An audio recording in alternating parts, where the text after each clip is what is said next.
এখনো সে রাধা রানী। আজকে তোমাদের নিয়ে যাব কলকাতার খুবই কাছে অপরূপ সুন্দর কারুকার্য খচিত রাধা কৃষ্ণ মন্দির। অনেকটাই দক্ষিণেশ্বরের আদলে কিন্তু তৈরি করা এই মন্দির প্রাঙ্গণ, দেখলে চোখই জুড়িয়ে যাচ্ছে। তো চলো এই ভিডিওটা শুরু করা যাক, আর সবাই বলো রাধে রাধে, হরে কৃষ্ণ হরে কৃষ্ণ। হরে রাম হরে।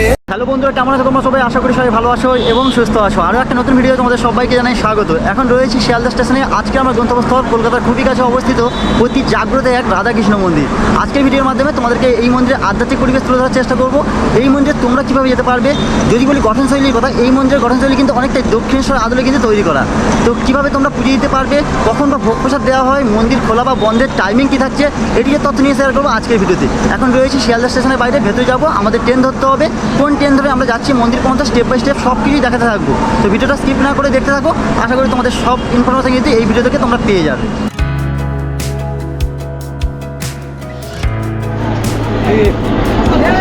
তো বন্ধুরা, 1 নম্বর প্ল্যাটফর্মে কিন্তু আমাদের ট্রেন দিয়ে দিয়েছে 31321 কল্যাণী লোকাল, 9টা 20 মিনিটে। এই ট্রেন ধরেই কিন্তু আমরা আজকের জার্নি শুরু করব। আর আমাদেরকে নামতে হবে আগরপাড়া স্টেশন। তো টিকিট কেটে নিয়েছি, ভাড়া নিয়েছে 5 টাকা। আর কত কি টাইম লাগছে সেটা আমি ট্রেনে উঠেই বলছি তোমাদের। আর তোমরা আগরপাড়া যাওয়ার জন্য প্রচুর ট্রেন পেয়ে যাবে, পরপর অনেক ট্রেন রয়েছে। কী ট্রেন রয়েছে সেটা আমি ডেসক্রিপশানে কিন্তু দিয়ে দেবো, তো তোমরা ওখান থেকে দেখে নিতে পারবে। যেহেতু সামনেই ভোট, যারা পরিযায়ী শ্রমিক রয়েছে তারা আসছে বাড়িতে অনেক দূর দূর থেকে, এই জন্য ভিড়টা একটু বেশি থাকবে এই সময়টা। Shialda Bangtan Cantonment local will leave from platform number 7.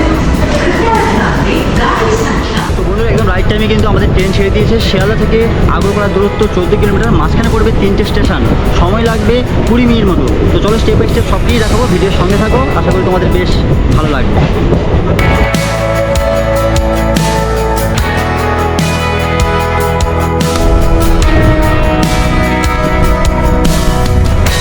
তো বন্ধুরা, 20 মিনিটে কিন্তু পৌঁছে গেলাম আগরপাড়া স্টেশনে। এখন আমরা রয়েছি 1 নম্বর প্ল্যাটফর্ম। 1 নম্বর থেকে আমাদেরকে বাইরে যেতে হবে। আর কল্যাণী লোকাল বেরিয়ে যাচ্ছে, আর সামনেই রয়েছে টিকিট কাউন্টার। টিকিট কাউন্টারের মধ্যে থেকে কিন্তু আমাদেরকে যেতে হবে। স্টেশন থেকে বাইরে বেরোলে এখানে তোমরা অটো বা টোটো পেয়ে যাবে। গিরিবালা ঠাকুরবাড়ি যাচ্ছে না?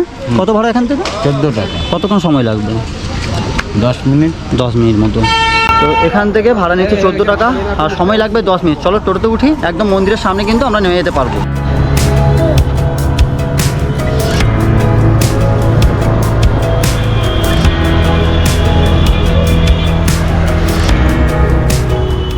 তোমরা যারা দমদম বা দক্ষিণেশ্বর হয়ে আসবে, যারা বাইকারে আসবে, তেঁতুলতলা বা মল্লারহাট, এখানে নেমে কিন্তু এখান থেকে টোটো ধরে নিতে পারো গিরিবালা ঘাটে যাওয়ার জন্য। এখান থেকে কত ভাড়া নিচ্ছে? এখান থেকে 10 টাকা। এখান থেকে 10 টাকা। এখান থেকে ভাড়া নিচ্ছে 10 টাকা করে।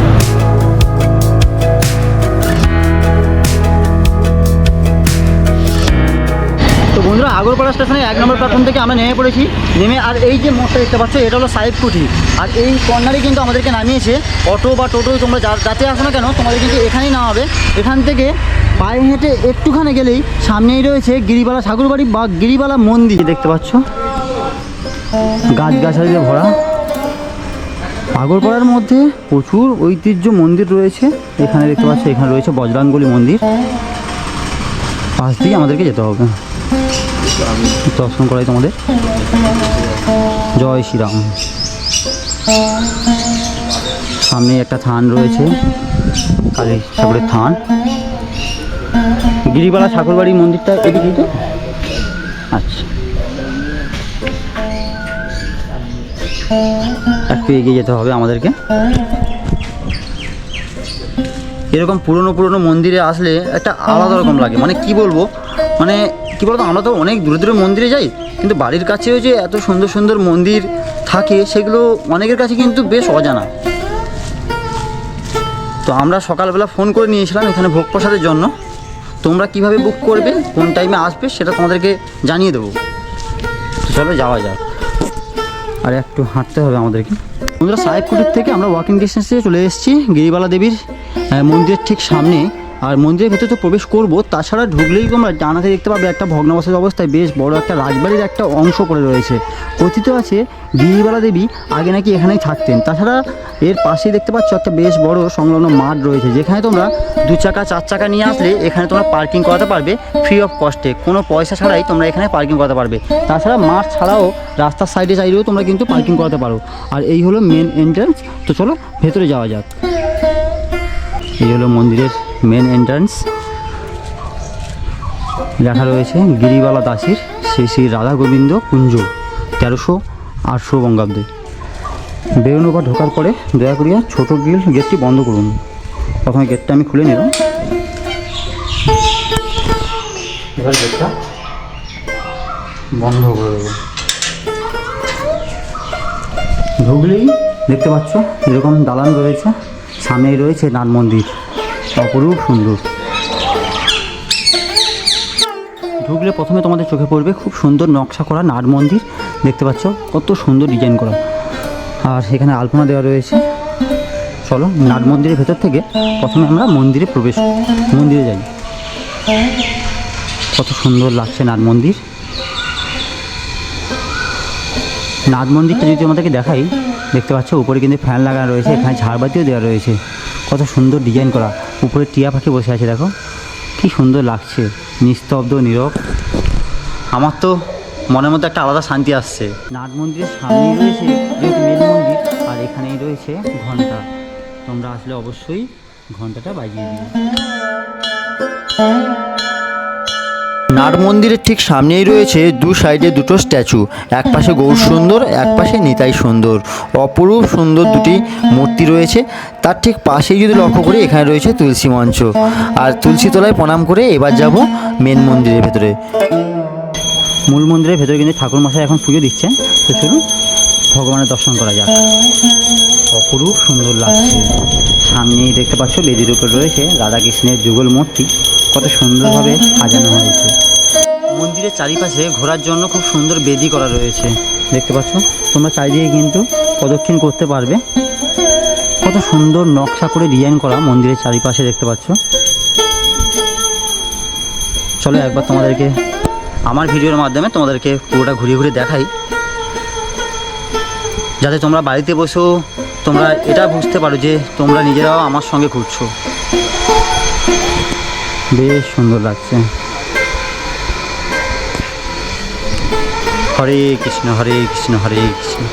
মন্দিরের সামনেই দেখতে পাচ্ছ এখানে কত সুন্দরভাবে নকশা করা রয়েছে, আলপনা দেওয়া রয়েছে, অপরূপ সুন্দর লাগছে এটা। বন্ধুরা এখন রয়েছি নাট মন্দিরের ভেতরে। নাট মন্দিরের ভেতরটা এতটা সুন্দর, তোমরা যদি দেখো তোমরা চোখই ফেরাতে পারবে না। আগেকার দিনের রাজারা কিন্তু এরকমভাবে ঘরগুলোকে সাজিয়ে রাখতো, বা এরকমভাবে নাট মন্দির সাজিয়ে রাখতো।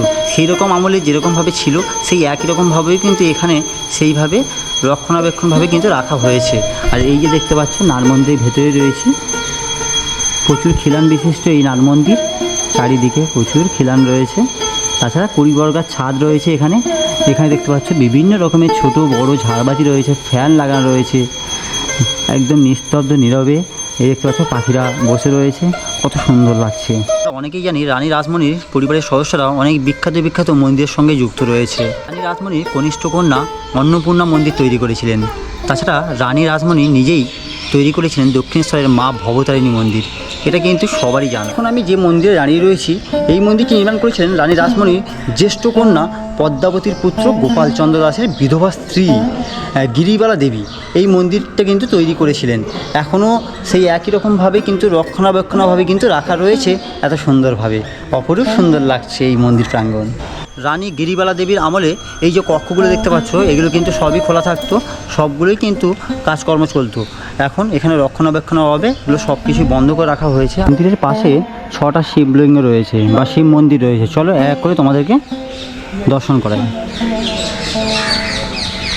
যদি আমি এই দিক থেকে শুরু করি, প্রথমেই আমরা দেখতে পাবো রামেশ্বর। এখানে রয়েছে রাধাকৃষ্ণ উপরে, আর দুপাশে রয়েছে গোপাল, ছোটো ছোটো কিউট গোপাল। আর এখানেই রয়েছে রামেশ্বর।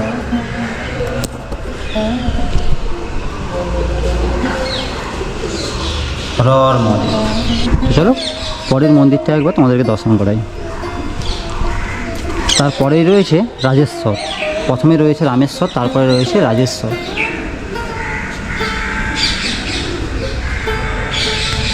হর হর মহাদেব।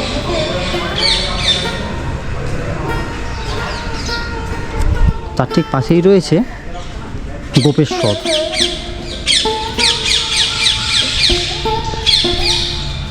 দেখেছ অনবরত কিন্তু জল পড়ছে।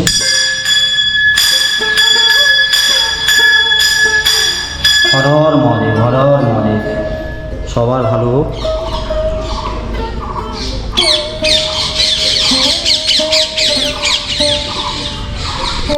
রয়েছে রামেশ্বর, রাজেশ্বর, আর এখানে রয়েছে গোপেশ্বর।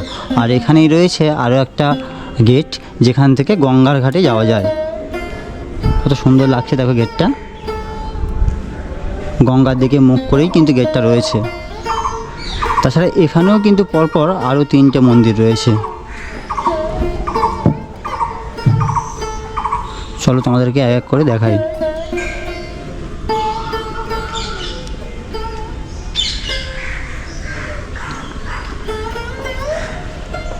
এদিক থেকে যদি আমি শুরু করি, এখানে রয়েছে তারকেশ্বর।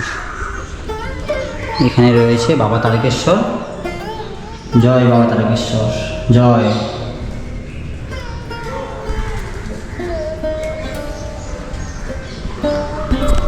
তোমরা কিন্তু এই যে মন্দিরগুলো রয়েছে, এই মন্দিরের ভেতরে কিন্তু কোনো ধূপ ধুনো দিতে পারবে না বা ধূপ মোমবাতি জ্বালাতে পারবে না। আর বাইরেই দেখতে পাচ্ছ পাশেই বেদি করা রয়েছে, যেখানে তুমি ধূপ মোমবাতি কিন্তু তোমরা আসলে জ্বালাতে পারবে।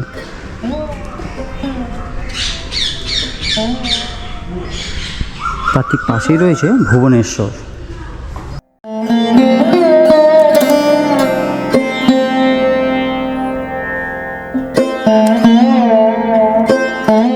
তার ঠিক পাশেই রয়েছে গিরীশ্বর। এখানে রয়েছে বাবা গিরীশ্বর। দেখাই তোমাদের।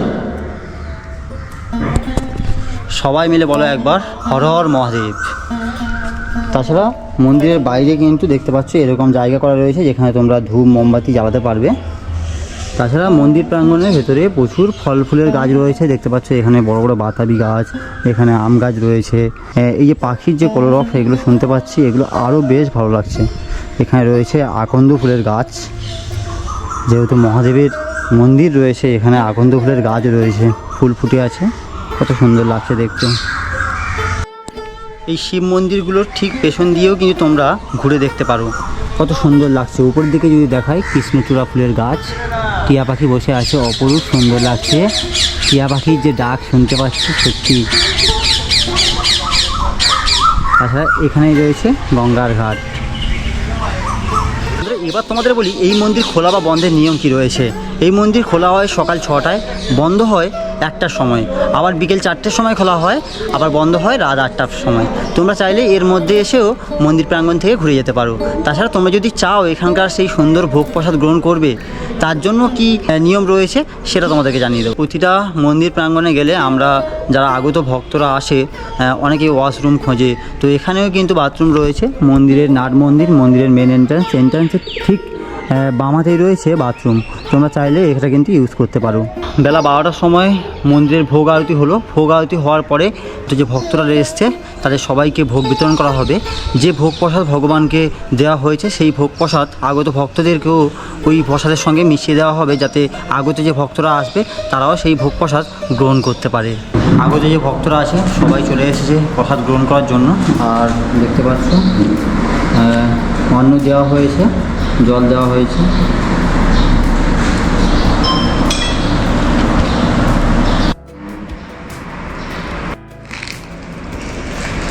তো বন্ধুরা, আমরা তো প্রসাদ কক্ষে এসেছি। আর দেখতে পাচ্ছ আমাদের দেওয়া হয়েছে অন্ন। অন্নর পরে দিয়েছে এখানে আলুর ভাজি, আর এখানে 5 মিশালি একটা সবজি, আর এখানে বিউলির ডাল, তার সঙ্গে শাক দেওয়া রয়েছে। তো চলো প্রসাদ গ্রহণ করা যাক। আর প্রথমেই বলে দেখিয়েছি যে ঘি দেওয়া হয়েছিল, গাওয়া ঘি। একটু খেয়ে দেখা যাক। খুব সুস্বাদু। গাওয়া ঘি দেওয়া হয়েছে, আরও খেতে ভালো লাগছে। আর তৃপ্তি করে যদি প্রসাদ গ্রহণ করা যায়, পুরো অমৃতের মতো ফিল হয়। তো প্রসাদ নিয়ে এক্সট্রাভাবে তো কোনো রিভিউ হয় না। এক কথায় বেশ সুন্দর। এবার দেওয়া হচ্ছে এঁচুড়ের তরকারি, সবশেষে দেওয়া হলো আমের চাটনি। গরমের সময় শেষ পাতে পরমান্ন।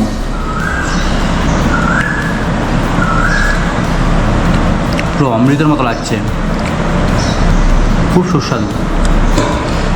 তো বন্ধুরা এইমাত্র ভোগ প্রসাদ গ্রহণ করে বেরোলাম। ভোগ প্রসাদ নিয়ে এক্সট্রাভাবে তো কিছু বলার নেই, এক কথায় অসাধারণ। আর তাছাড়া কলকাতা থেকে তোমরা কীভাবে এই মন্দিরে পৌঁছাতে পারবে সেটা তো আমি এই ভিডিওর মাধ্যমে দেখিয়ে দিয়েছি। তাছাড়া তোমরা যদি ভাবো হাওড়া থেকে আসবে, হাওড়া থেকে আসতে গেলে তোমাদেরকে আসতে হবে কোন্নগর। কোন্নগর থেকে তোমরা টোটো ধরে আসবে বাটা ফেরিঘাট। বাটা ফেরিঘাট থেকে তোমাদেরকে ভ্যাসেল পেরিয়ে আসতে হবে পানিহাটি ফেরিঘাট। ওখান থেকে তোমরা ওয়াকিং ডিস্টেন্সে কিন্তু তোমরা গিরিবালা মন্দিরে পৌঁছাতে পারবে। তাছাড়া তোমাদের যাদের যাদের হাঁটতে অসুবিধা রয়েছে, যারা বয়স্ক, তাদের জন্য বলবো তোমরা ওখান থেকে পানিহাটি ফেরিঘাটের কাছেই কিন্তু তোমরা টোটো পেয়ে যাবে। ওখান থেকে তোমরা টোটো নিয়েও আসতে পারো এই মন্দিরে। তো কেমন লাগলো আজকে ভিডিও অবশ্যই কমেন্ট সেকশনে কমেন্ট করে জানিও। ভালো লাগলে লাইক শেয়ার অ্যান্ড সাবস্ক্রাইব করে দিও। চলো আজকের মতো টাটা, আর সবাই বলো রাধে রাধে।